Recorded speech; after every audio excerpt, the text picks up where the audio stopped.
Welcome to Singapore, a melting pot of cultures brought in by the early migrants who hailed from different parts of the world.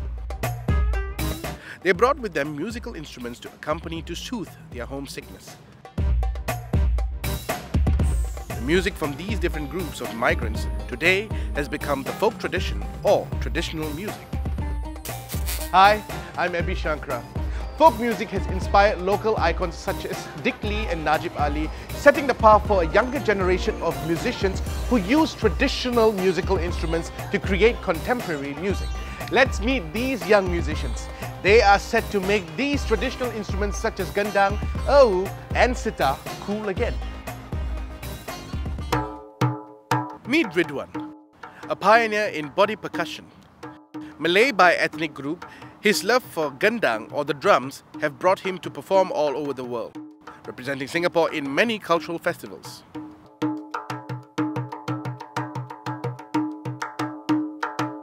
I was first introduced to drums and percussion when I was 7 years old by my uncle in traditional Malay music setting. And then as I grew, I became engrossed with the entire world drums and percussion. I took it to the next level. I joined LaSalle College of the Arts. That's when I got my formal education in music. The reason behind my choice of playing percussion and drums was because I believe that these instruments are a gift of joy and love and hope. Unlike any other instrument, the drums are the instrument that doesn't make anyone feel sad and depressed. That's why drums will always be close to my heart. I love music so much. The reason is it's a way of life for me. It's not any hobby or work. For me, it's the way I lead my life. And music is a universal language of the world.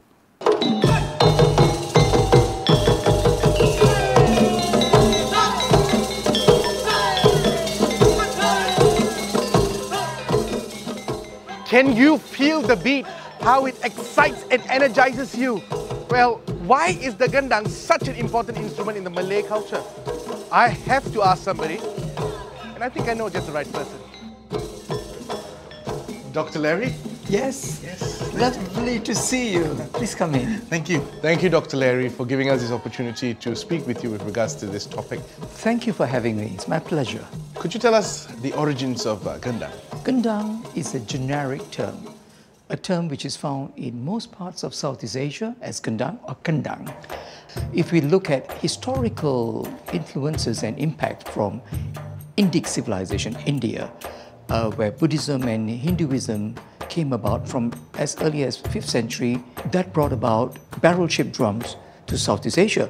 If you look at the Borobudur, depictions in the Borobudur and Angkor Wat, you will find the statues playing musical instruments from all forms, and that, I believe, probably is of an Indian origins, from the dolak, the mortagam, or perhaps even the davil type instruments from India. Could you tell us about the impact and importance that the Gendang has had in the Malay archipelago? It's very significant and monumental to the whole hierarchy, that is the courtship, the royalties, where the Gendang was used as a symbolic of spiritual and royalty. So you can see these tremendous influences and impact, both religious and royal family related, or sultanate is very important to make note of.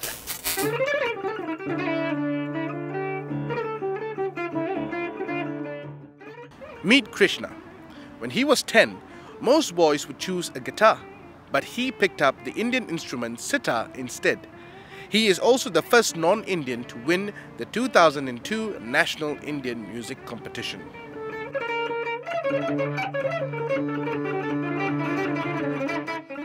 So I grew up in a family of musicians, and at 5, my dad decided to teach me the sitar.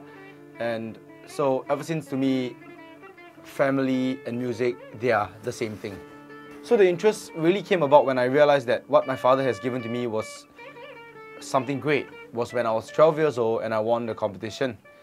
And from then on, my interest climbed, and I want to reach and seek a different height of playing and skill levels.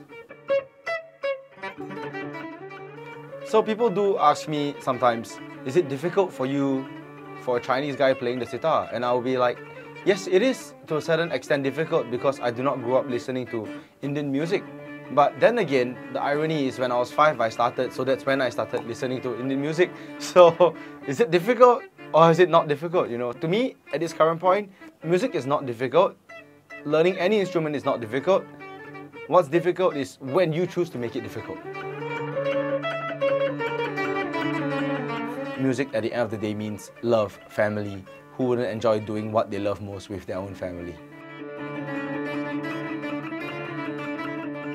Dr. Larry, could you tell us more about the sitar?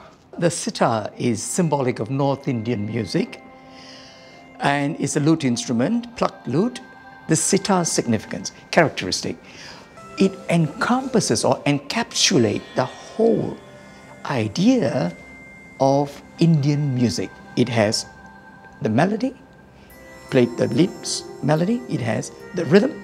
Rhythmic articulation in sitar playing is very complex. It has the drone, which acts as like a harmony, and improvisation is so important. All these 4 musical elements shape Indian music, and the sitar is representative of all these 4 elements. I think it's fascinating.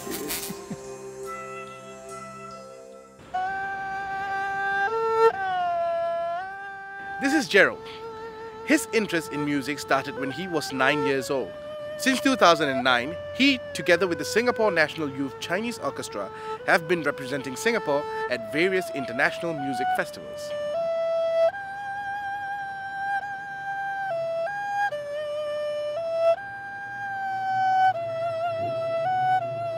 When I was young, I always had an interest in music. So when it's time to choose a co-curricular activity in the primary school, I decided to learn the Er-Hu in the Chinese orchestra. Because at the time, I already been learning the organ, which is a Western instrument, and I would like to try something totally new. Initially, when I learned the Er-Hu, I thought it is an easy instrument to pick up because it has only 2 strings. But I was wrong. Unlike the violin, the Er-Hu do not have a fingerboard, therefore intonation is a challenge for us. If we apply too much pressure onto the string, the pitch will be a bit higher. So this is something that is very unique to the Er-Hu, which we need to overcome it. To me, music is a form of expression and it's also an international language. As a music teacher, I use music to interact with my students, enabling them to express themselves creatively and confidently.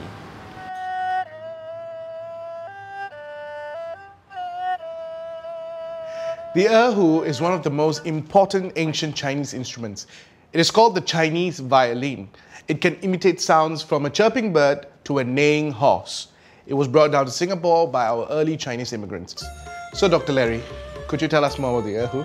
Yes, certainly. The Er-Hu simply means 2 strings. The Er-Hu has tremendous amount of characteristic. It can play almost like the sitar. Improvisation is very pronounced. The control of dynamics, the portamento, the ornamentation, these are so interesting because there's almost, one is a plucked sitar lute, the other one is a bowed lute, which has almost similar characteristic, and the blend I think will be very interesting to see how it turns out in fusion music.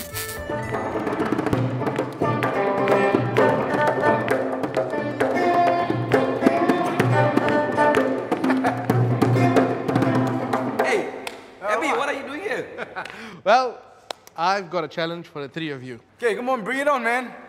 Okay. I know all 3 of you are very good in your individual instruments, but can you join forces to perform a song? Oh, that's easy. That's easy, no? That's not all. I am going to give you the folk song, and you've got to make it uniquely Singapore. Okay? Yeah? Okay? Well, this is going to be interesting. I think we're in for a surprise. Hey, what's the song now? Dr. Larry, tell us why these instruments are important to each of these ethnicities in Singapore. Symbolically, this instrument and the shape and the sound is very representative of the culture. People associate with the sound more so than the shape, and they recognize the sound, and that identifies with the society, the ethnicity, and the significance because of the sound world.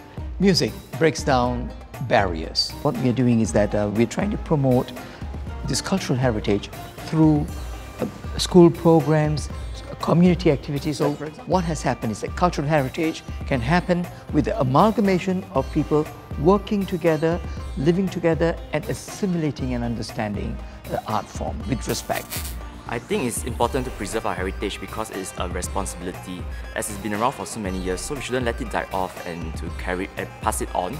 But at the same time, we shouldn't just like pass it on. We should try to innovate, improve on it, create more expression, more ideas, and we pass it on, so that the future generation have more to learn from there. The best thing about our heritage is if we are able to harness it through our works, our composition, and I think it will hopefully resonate with the entire community who listen and watch. We can do something slightly rockish with the Indian sitar vibe, or we can actually try to mimic certain things but leaving still leaving its original flavor and its texture on it. So I think that's the only way we can make it really relevant in the easiest way. So why is there an uptrend of playing these traditional instruments, and how important is it to preserve our cultural identity through music?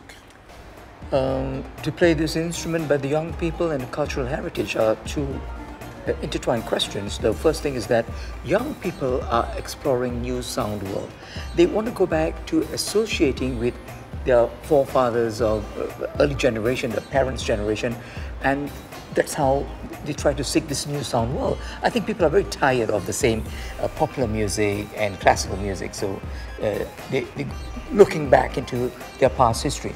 That defines with cultural heritage, identifying themselves with the society and ethnicity they belong to. So this becomes a very, very important social markers and ethnicity markers in Singaporean society. Guys, thank you so much for sharing your expertise with us. You have elevated the level for the next generation of Singaporeans.